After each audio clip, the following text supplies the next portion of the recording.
The leader of the Yoruba self-determination movement, Professor Adebanji Akintoye, has vowed that the movement will not give up on its quest for Yoruba nation. Mashe analysis kadile. According to Professor Akintoye, about 60 million Yoruba people, both at home and in the diaspora, supported the quest to establish a Yoruba nation as a sovereign country. Speaking with the Punch newspaper, Monday, 6 January 2025, Professor Adebanji Akintoye said, "We are not going back. We must leave Nigeria or our nation will perish." Don't you hear our voice in the street with a question mark? Yoruba nation, now, no going back. Please don't forget to subscribe, comment, share with your friends to have access to this kind of content that you have here. Don't forget to subscribe. I love and respect you. I'll be right back. We mean the Yoruba people in Nigeria, roughly 55 to 60 million people. We want to establish a country of our own. There will be no Nigeria where we have our country. But if the rest want to continue as Nigeria, they are okay to do so. Asked about last year letter written to the government of the United Kingdom concerning the movement and agitation, Professor Akintoye said it received an acknowledgement from the UK government that it was being attended to. We knew from the beginning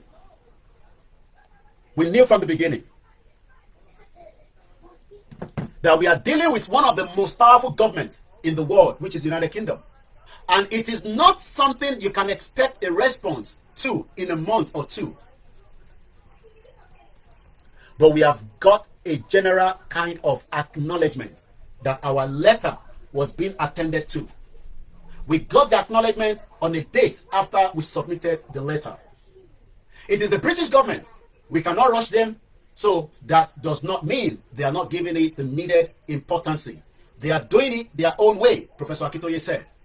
In a similar letter written to the Nigerian government requesting a peaceful breakaway, Professor Adebanji Akintoye said it had evidence that its letter was causing some panic within the government. Yes, the Nigerian government are working on it. We know that they are working on it, and we have seen evidence that our letter is causing them some trouble, but they don't have to have any trouble with us. The United Nations Declaration of the Right of Indigenous People affirms that very clearly that every indigenous people in the world have the right to self-determination and separation from their country to which they are currently belong. That they must do it peacefully and not violently and in a destructive manner. And we are following those directions very carefully, Professor Akintoye said.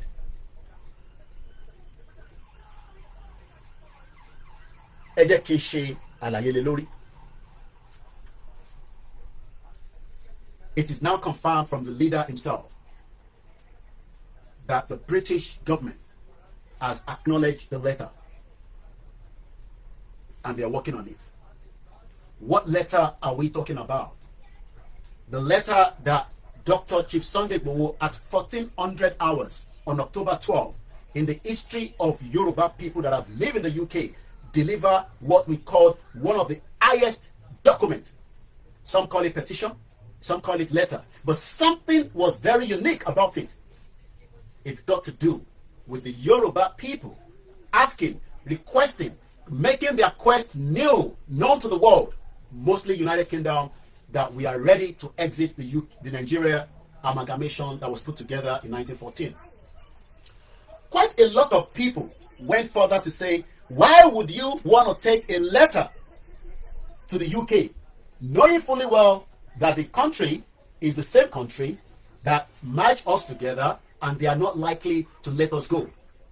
We have not come to the UK to ask them to intervene alone, but we are giving them the information ahead that the Yoruba people are demanding their right under the right of self-determination. Many Nigerians still want to know what is the content rather than asking what will be the outcome of that letter. Because the outcome of that letter that the British government is still looking into, and like Professor said in this press release, as much as we have been giving an acknowledgement to the letter, and you're hearing this for the very first time,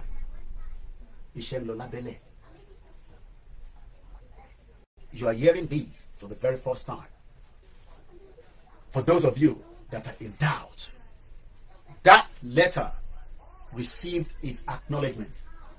Yes.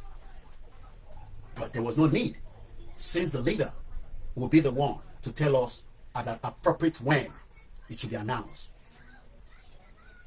Letter tagbe lọ sí ọ̀dọ̀ United Kingdom received its acknowledgement. Do I know about it? I will leave you to guess on that. As of when brain power Yoruba, I feel one Nigeria through the Professor Akintoye and Tesiwaju. But as the British government responded back, they have not yet responded, because the contents of that letter, they have no other choice than to look into it, vet it very well before they can even pen back Baba Akintoye. Kó tó lè respond sí Baba Akintoye, wọ́n gbọ́dọ̀ mọ̀ tó fẹ́ kọ sí Baba Akintoye padà. Lórí yẹ́dà tàgbé lọ yẹn, they must sit back, review it with the king of this country before they can write Baba Akintoye back. And we will let you know when that happens. But Baba Njeko Yewape, that has not yet happened, because we are dealing with one of the most sophisticated countries in the world. Tọ́ba dẹ̀ ní àwọn tó mọ̀ nípa diplomacy, UK is part of it. And that letter is on the highest diplomatic that you can ever think of. The highest. And if you're still in doubt, when Yoruba ma kúrò nínú Nigeria, you better start understanding that what is now needed is for us to push out on the street peacefully and demand gbogbo ọmọ Yoruba that in tó ń ṣe wá òun nípa fẹ́ kúrò nínú Nigeria. That is the only other option to add to more of what is happening and what will happen. Because diplomacy will be part of this movement. Diplomacy, as it is being requested in the world, will be used. And that is exactly what Baba Akintoye and his team are doing. So let's start reviewing the letter or this press release to Jadi Lele from the leader of the movement himself. Like I said, I was aware that this is coming out because I was in close contact with Professor as at yesterday when this was being prepared. Only privilege that we cannot abuse.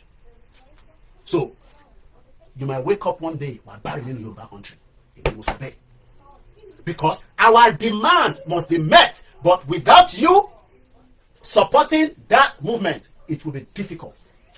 Kò ń ṣe Baba Akintoye nìkan ló ń fẹ́ Yoruba nation. Kò ń ṣe Igboho nìkan ló ń fẹ́ Yoruba nation. Tó bá jẹ́ pé wọ́n náà fẹ́ Yoruba country, ó fẹ́ orílẹ̀-èdè Yoruba, you will then have no other choice. Tó bá ti lu ago, a gbọ́dọ̀ fi wọ́n pé gbogbo wa la fẹ́. That is the reason why we are calling for the rally. So ìwọ tó ń sọ pé ṣé rally ló kàn? O tí mo tó wà tó kàn, because in tó kàn ni pé ká sọ fún gbogbo àgbáyé pé kò ń ṣe àwọn méjì nìkan lọ́nà àwọn fẹ́ country. Gbogbo wa la jọ fẹ́. How many of us in each of our ìpínlẹ̀? That will determine you whether you want it or not. So it is entirely up to you to take the message to every community, to every local government. Láti lọ sọ fún wa pé we are on the final track láti kúrò nínú Nàìjíríà. Ìgbà ló máa ṣẹlẹ̀, I have no idea. Subject to who and you. Tàbá ti jọ sọ pé a fẹ́. Tàbá dẹ̀ sọ pé ẹ fẹ́. O ò lè ever enjoy classroom tí mo ní àti jókòó sí tó jẹ́ classroom àwọn ọmọ mi. O kò máa wò lórí social media ni. Wọ́n ti tó bẹ́ẹ̀ kọ́ ṣe irú standard classroom yẹn sí anywhere in Yoruba land àfi tàbá kúrò nínú Nàìjíríà. So tó bá sọ pé o ò fẹ́ kí Yorùbá exit Nàìjíríà, President Bola Tinubu ò lè fún yín ní a standard classroom fáwọn ọmọ yín láti lè ní education system. Kódà the highest paid school fees tó pè ní 42 million. O tó bẹ́ẹ̀ láti ní 42 million in the next years and years tọ́lọ́jọ́ máa fi dé wá bẹ́ẹ̀. Torí èmi ò mọ̀ èlò tó ń sọ fún yín tó fẹ́ rí 42 million. That is the highest paid school fees is in Lagos State. 42 million lọ́pẹ́. Èmi rí mo rí fídíò yẹn lórí Twitter. So if you now say that o fẹ́ Yorùbá country, o fẹ́ live ìgbésí ayé tó dáa, o lè fẹ́ káwọn ọmọ ẹgbẹ́ ìgbésí ayé tó dáa, kọ́ ní standard bí Koiki ṣe ń tì sí yín lójú tó ń tìbọ̀ yín lójú, àwọn ọmọ ìtìjẹun nísìn. Hello? Ọmọ Òdùà. Oi, come here. Mami bá. The two of you, come here. Ẹ wá dúró sí bíbá. Robert, what did you eat? Wrap. And what? What was in the wrap? Chicken. Dust. And what sauce did you use? Mango sauce and sweet and sour. What did you eat? Wrap Okay. What was the sauce you used? and sweet and sour. What drink did you have? Apple juice. Hello, joke about TV. As long as your children will not die in a stampede, as long as your children can have a standard education, as long as your children can have a better welfare in Nigeria, then only lati jade to ba ti ni ka jade. All you need to do is just sit back, kò ní kò sí ìdókùn pẹ̀lú Yoruba nation. But tó bá mọ̀ pé àwọn ọmọ ò lè ní standard, ó lè fẹ́ kọ́ ní standard, then you will come out and ask together with the millions of the Yoruba people that are making their demands and their requests under our leader, Professor Adebanji Akintoye, as we continue to look into this press release to Jadeleni. Let's go further with more analysis on it.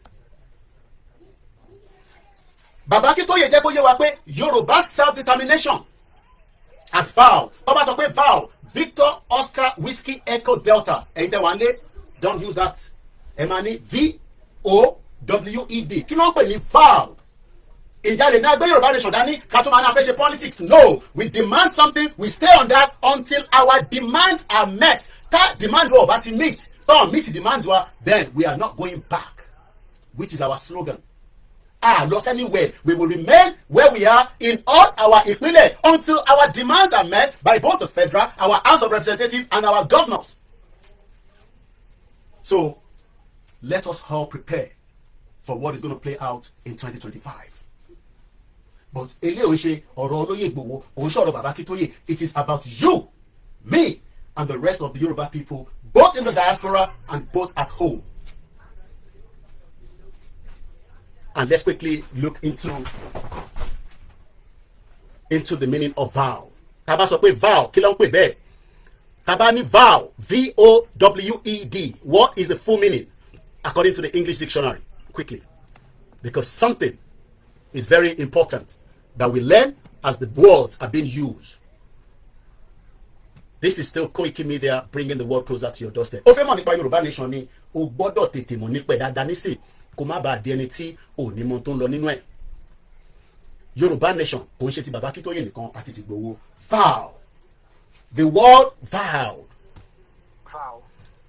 Lẹ́ẹ̀kan sí tá bá sọ pé the word Vow. the past tense òun ni vow the lẹ́yìn. Tó bá ní vow, it is something that is very important. But kí ni meaning ẹ̀? Solemnly promise to do specified thing. So what are we promising? We are promising that we want Yoruba nation and we are not going back on that. Kò sí nǹkan tí àwọn government fi bá wa sọ, kò sí tí international community fi bá wa sọ, gbogbo tí demand wa bá fẹ́, òun ni àwọn ní kán bá wa look into. And that's exactly what we are saying. And what is our demand? A fẹ́ kúrò nínú Nàìjíríà, kò ní any reason tá gbọ́dọ̀ wà nínú ẹ̀. A dẹ̀ ní láti ṣẹ̀pẹ́ nínú ẹ̀, ká máa ṣe sọ pé a fẹ́ kọ́kọ́ lọ ṣe restructure, a fẹ́ lọ ṣe rerunning, a fẹ́ lọ rewind, no, our demands must be met under the international law so that we can use that to give standard to all our loved ones. Okay. To all our loved ones, both in the diaspora and outside. So the word vow is solemnly promise to do Yoruba nation. I vowed myself to this enterprise. That is now using the past tense, which is with the ED laying. And many people use the word vow when they get married, when you do all kind of things. But the reason Tiba Bakito is saying low on this is because it's to make a solemnly vowed declaration of intent. She vowed to love him forever. And what he vowed, the Yoruba nation, okay? Yoruba nation, I need Latima campaign lórí. We don't need any other thing because the country is not working for us. So we come back to, if we are telling you that the country will be attacked, and so Tabashe program, Emani Oriwo pe, nǹkan ṣe wá, orí ẹ̀yin tí ẹ̀dẹ̀ wà nílé ni ẹ ní láti understand pé the country is dead if they can attack the military barrack. Why it is so a soldier to cook for? I don't have the numbers, but my investigation is still going on. I met online the chief of staff, Owani Doha. On parọ́ fún wọn ní Al Jazeera, but everything is fine while they are attacking the Nigerian military back home. The video is on Al Jazeera. Mo ní bí by international media yín. tó bá ṣe ń káàkiri tó ń sá lọ anywhere tó fi lọ presentation Nigeria, we will make sure that we come out and tell the international community ó dẹ̀ ti ní òun ready kan tóun lọ sí international criminal court mò ń bọ̀ níbẹ̀ yẹn later. That is your chief of staff, the chief of defence staff rather.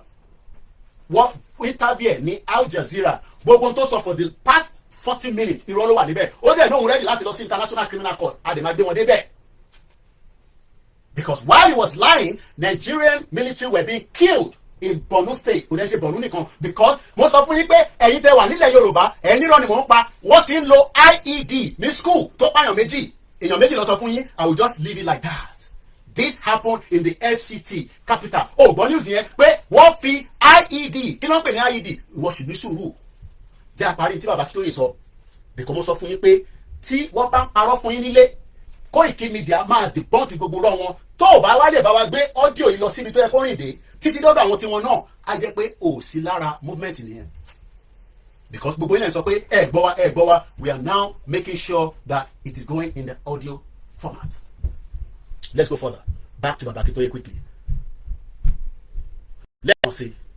As we continue to review why the Yoruba people needs to leave Nigeria now, before photo di pé wọ́n máa wá invade yín. Because the military barrack that was invaded kò ń ṣojú lásán.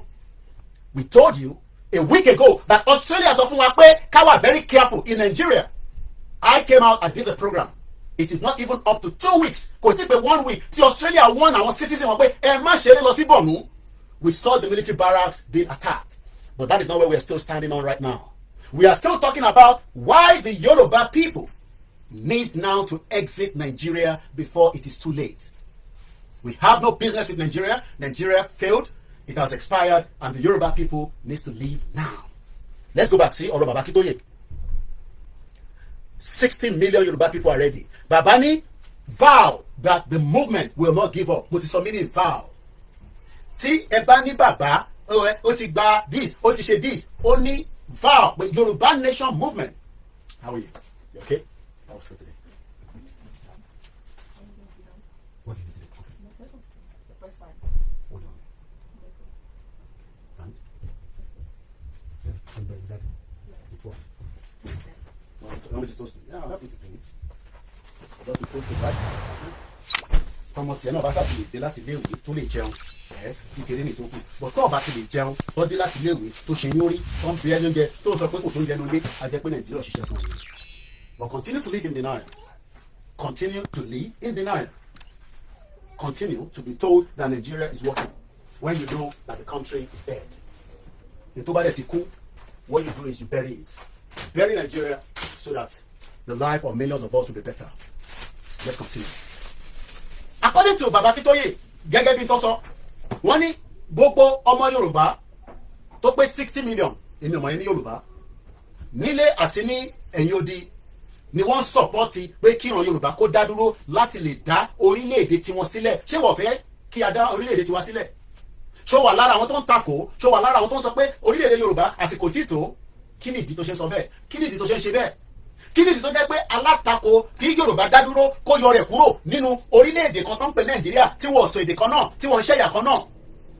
Kí a lè jẹ́ ẹ̀yà kan náà kí a wà lójú kan ní gbogbo ìpínlẹ̀ láti ìpínlẹ̀ Kwara, ìpínlẹ̀ Kogi lọ sí ìpínlẹ̀ Ondo, padà sí ìpínlẹ̀ Ọ̀ṣun, dé ìpínlẹ̀ Èkìtì, dé ìpínlẹ̀ Ọ̀yọ́, padà sí ìpínlẹ̀ Ògùn State, tá a máa fi dé ìpínlẹ̀ Lagos State.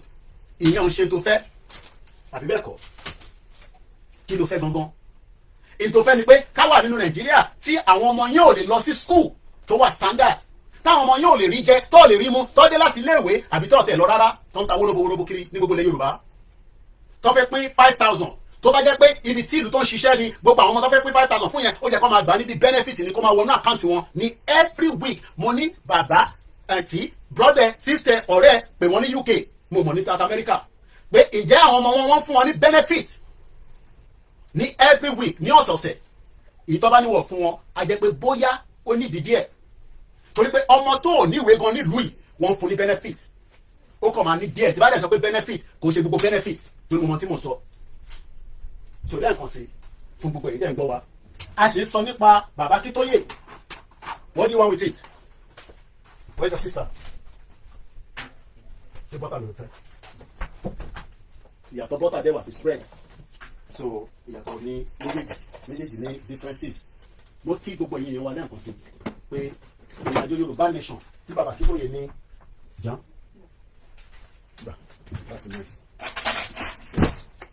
mo kí wa lẹ́ẹ̀kan sí lórí ìkànnì Koiki Media. Bàbá Akintoye jẹ́ kó yé wa pé ọmọ Yorùbá tó ń bẹ nílé àti tó ń bẹ lóko ló nífẹ̀ẹ́ sí Yorùbá nation. Ṣé wọ́n wà lára àwọn tó nífẹ̀ẹ́ sí àti pé kí ló dé tó ṣe nífẹ̀ẹ́ sí?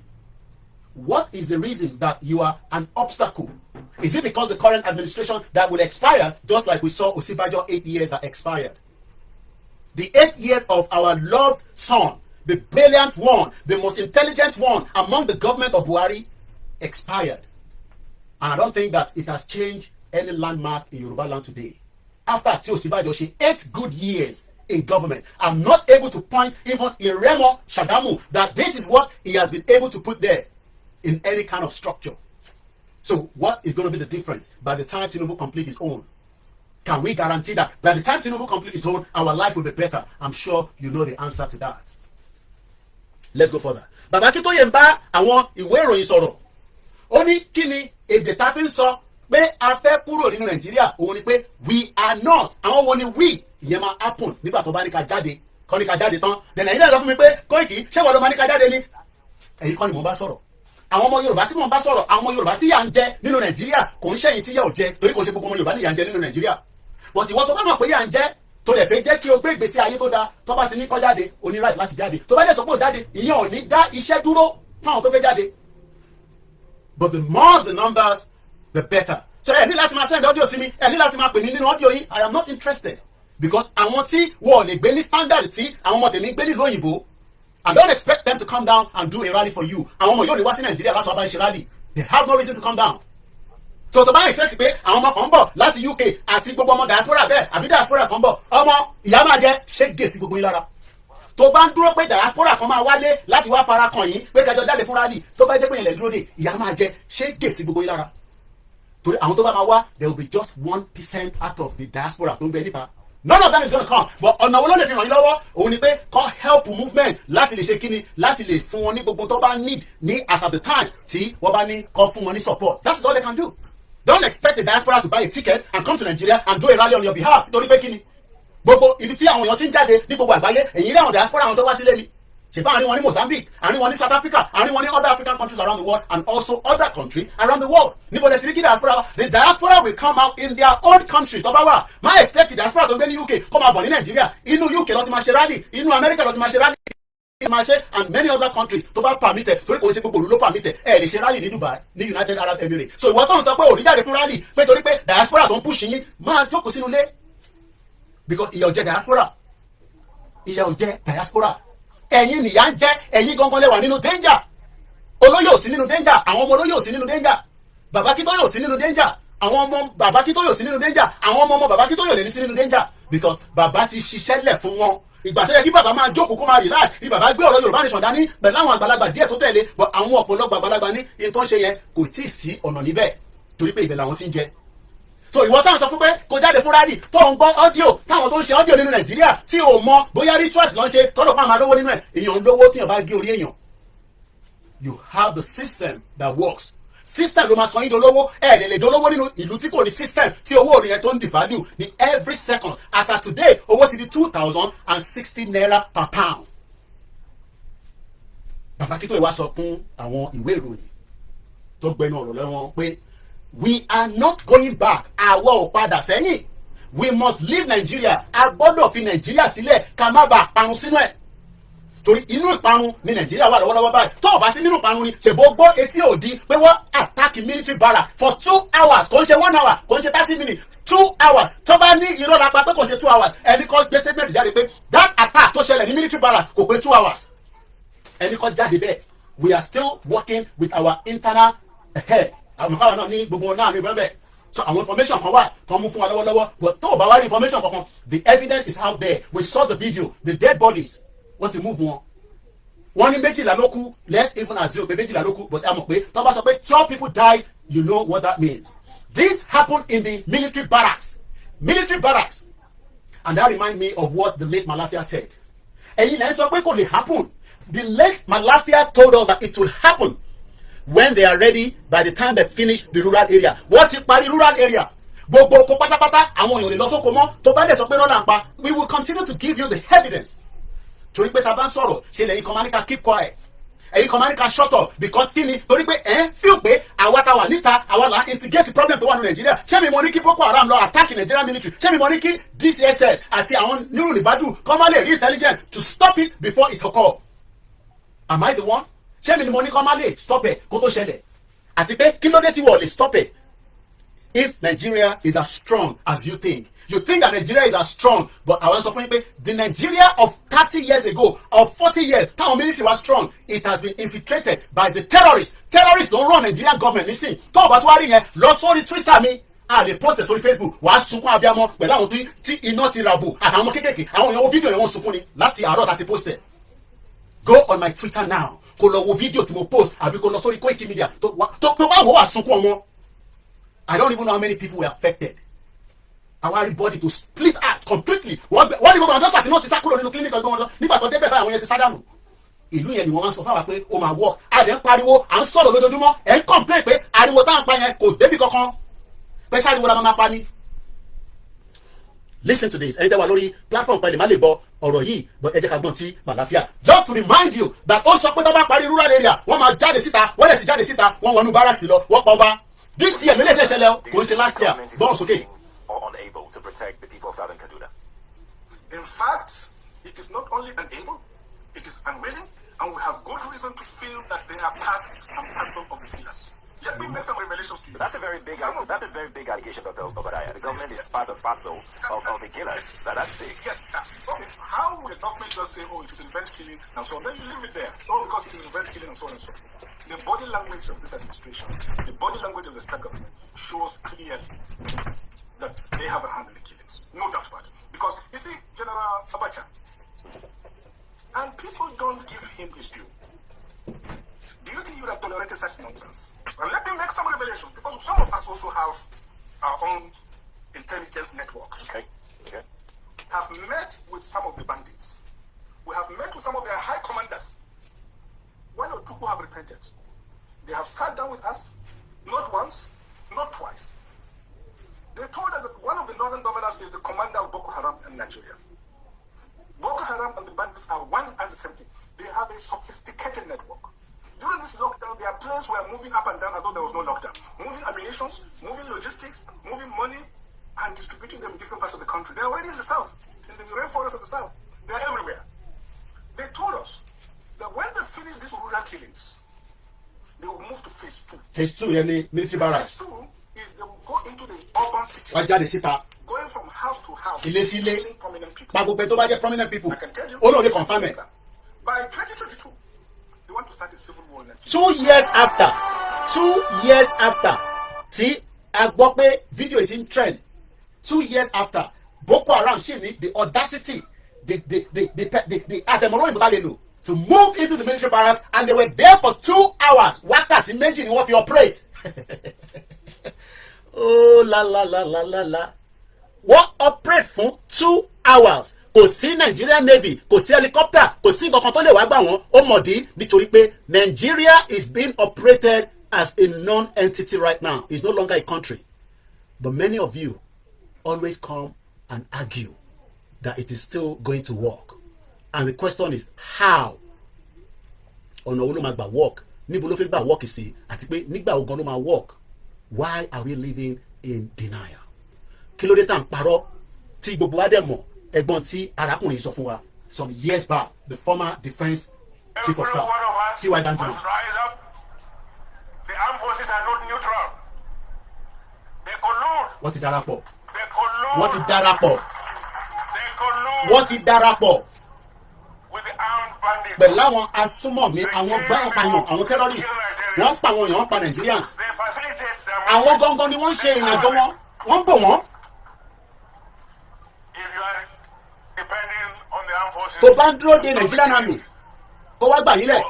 Gbogbo yín pátá ni ikú máa pa. Tó bá dúró de Nigerian army, kó wá gbà nílẹ̀. Gbogbo yín pátá ni ikú máa pa. Jẹ́ àtúgbọ́ lẹ́ẹ̀kan sí. T.Y. Danjuma, the former chief of army staff, a máa padà sí ibi tí bàbá Akintoye ṣe sọ pé a lè wà nínú country báyìí. We can't. We cannot live in this kind of country that we will continue to be scared of our lives. that we will be worried that something is playing out and something is happening. And what are the things that is happening? Many things are happening. One of them is that Nigeria has become a crime scene. And until we leave it, our life will be better. If you refuse to let it go, you will be part one day, and one day, only support what personally call, but Bobiti or Moyo Bagabati attack one, Buguano attack. But until you are that, you must learn see. Every one of us, we must delay. I got to delay. armed forces are not new. I want Nigerian army. What you are colluded? What is that for? Mofula terrorists. Moyakola ni wọ́n mọ́. Ẹ̀mẹ́ta ló sọ what he collude. With the armed bandits. Pẹ̀lú àwọn Làkúráwá àti àwọn wo àti gbogbo àwọn tó ń pè ní Boko Haram àti ISWAP àti ISIS ọmọ ìyá kan náà ni wọ́n ẹ̀sán tó lè bandit. Wọ́n mọ bó ṣe rìn tó fi di pé wọ́n wọnú barracks. Military barracks, not estate. Kò ṣe estate housing estate lọ́wọ́. Wọ́n wọnú military barracks. To stop the killing, Tó bá ń dúró pé kó stop ẹ̀. you will all die. Gbogbo ìpátá ni kú máa pa. Everyone. Èmi kọ́ mo sọ tí wàá dájú màá ló sọ. Ẹ jẹ́ àpàdà sí tí bàbá Akintoye wá sọ. Bàbá Akintoye wá jẹ́ kó yé wa pé ṣé ẹ̀gbọ́n táwọn èèyàn sọ lójú títì ni? In táwọn èèyàn sọ ni pé no going back. We must leave Nigeria or our nation will perish. Ṣé o fẹ́ jẹ́ kí ìran Yorùbá kó wà perish? Ṣé ètò fẹ́ nìyẹn? Ṣé o fẹ́ jẹ́ kí ilẹ̀ Yorùbá kó wà perish? I'm sure most of us do not want that. Then tá a bá wá fẹ́ bẹ́ẹ̀ kí wá ní ọ̀nà àbáyọ? Bàbá Akintoye wá tẹ̀síwájú. Remember that we are still asking you to support the platform financially. Kú iṣẹ́ ìyẹn omóríyá owó gangan ló jẹ́ kí iléeṣẹ́ kó wà standard. Láti lè make sure pé gbogbo tí ẹ̀yin ọmọ ní sí pé the chief of defence staff was in Doha. Àwámọ̀, how do we debunk it? It's part of a media job. And this is what every media ló yẹ kọ́kọ́ sọ̀rọ̀ lórí pé irọ́ ló lọ pa ní Doha ní Qatar. The chief of defence staff kò tí kúrò ní Qatar ni wọ́n ti attack barracks ẹ̀. And that is meant to be the chief of army staff. Or the chief of defence staff rather. Bàbá Akintoye wá sọ pé nígbà tí gbogbo wa ti ní lórí títì tó bá dé orí títì tó ń sọ fún ẹ pé political party ní irọ́ ló wà níbẹ̀. Jẹgúrú jẹrá ló ń pè bẹ́ẹ̀. Mo kí bàbá mi ọmọ àbá Abiodun Grace Chapel. Mo fojú pa yín rẹ́. Gbogbo ẹ̀ tó kù la máa kí. A gbọ́dọ̀ appreciate our medias. Kí ni mo ń tà láti fàyọ ni pé tá bá ṣì ń dúró pé ìtàn sọ lórí títì kó yàtọ̀ sí Yorùbá nation irọ́ ló wà níbẹ̀. Àyà yàn ń já ni. Ìyàwó kan pè mí nínú nílé. I had to call chief. Ìbànújẹ́ ló jẹ́ fún mi.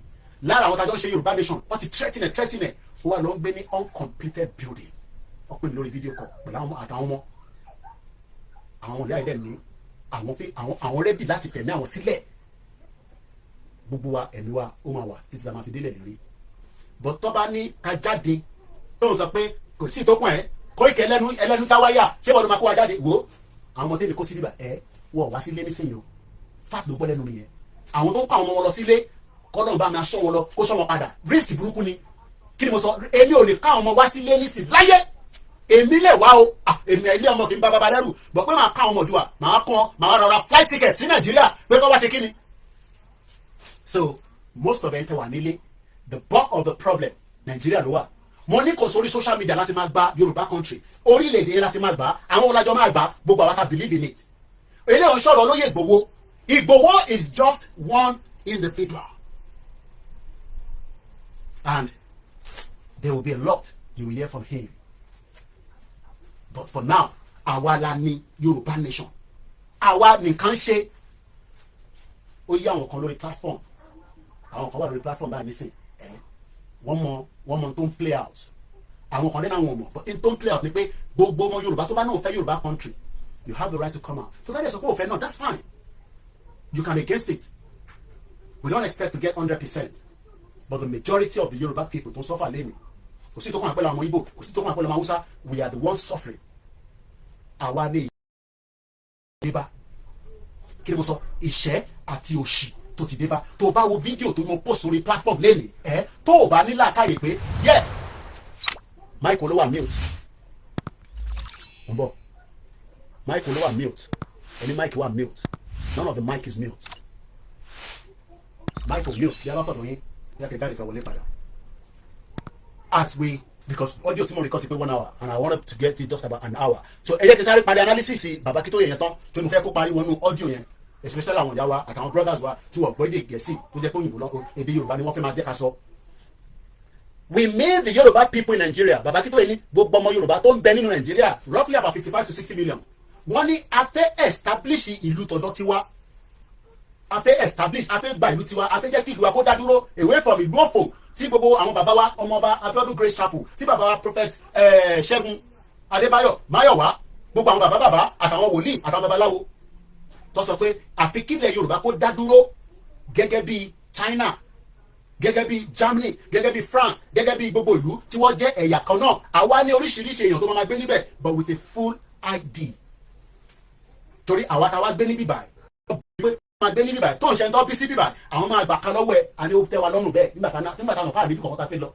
And don't let anybody fool you like I always say. Àwọn kan jápa some years back, àwọn kan ṣe ń jápa lẹ́nu. But what we are saying is that the only solution tá a bá gba country tiwa, tá a gba orílẹ̀-èdè tiwa, we will all be affected one way or the other. Ó kàn máa impact gbogbo wa differently ni. Àwọn kan máa wà impacted more while àwọn kan ní wà impacted more. Wọ́n wá bí bàbá pé lẹ́tà tí ẹ gbé lọ sí Downing Street ní October 12 kí ló ṣẹlẹ̀ sí? Bàbá wa jẹ́ kó yé gbogbo ọmọ Yorùbá pé a ti gba acknowledgement ẹ̀. Kí ló ń pè ní acknowledgement? A ti gba ẹ̀rí pé wọ́n ti gba lẹ́tà wa délólé. Àmọ́ kò ń ṣe tó ń yá torí pé ìjọba tá gbé wá bá ìjọba tó wà powerful lára ìjọba àgbáyé ni. Torí tá bá ní United Kingdom ẹ̀ lè fọwọ́ rọ sẹ́gbẹ̀ẹ́.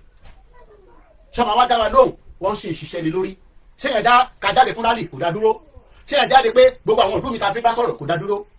But gbogbo ala mọ̀ the importance of the United Kingdom. Just to move swiftly to the time. As we move forward, bàbá bá jẹ́ kó yé wa pé gbogbo ọmọ Yorùbá ẹ sì tún máa gbọ́n àwọn láìpẹ́ yìí. But ìwọ tó ṣe wà in doubt, ìwọ tó ṣe sọ pé níbo ló bá ṣẹ́ dé, ìwọ tó sọ pé ó ti pẹ́ jù, máa rántí pé we are talking about a country that has been invaded. Nigeria has been invaded already, and it is not likely to work for 64 years. 64. Tinubu kọ́ ló bàjẹ́ in 64 years, but ó wà lára àwọn tó pètò ìbàjẹ́ nígbà tó lọ gbé Buhari wọlé. Kò dẹ̀ sí kankan tí President Bola Tinubu tó lè ṣe tó lè mú wa pé ká jó sínú Nigeria. I need to restructure. What we need is a full independent Yoruba country. Now, as that audio has been received in my team, tẹ́yìn ọba ti bá pàdé, ẹ bá wa push ẹ̀ síta. This is ODUA TV Watch. Don't forget to subscribe, comment your opinion, like, comment and share so that other people can get access to what you enjoy on our channel. Thank you. We love you.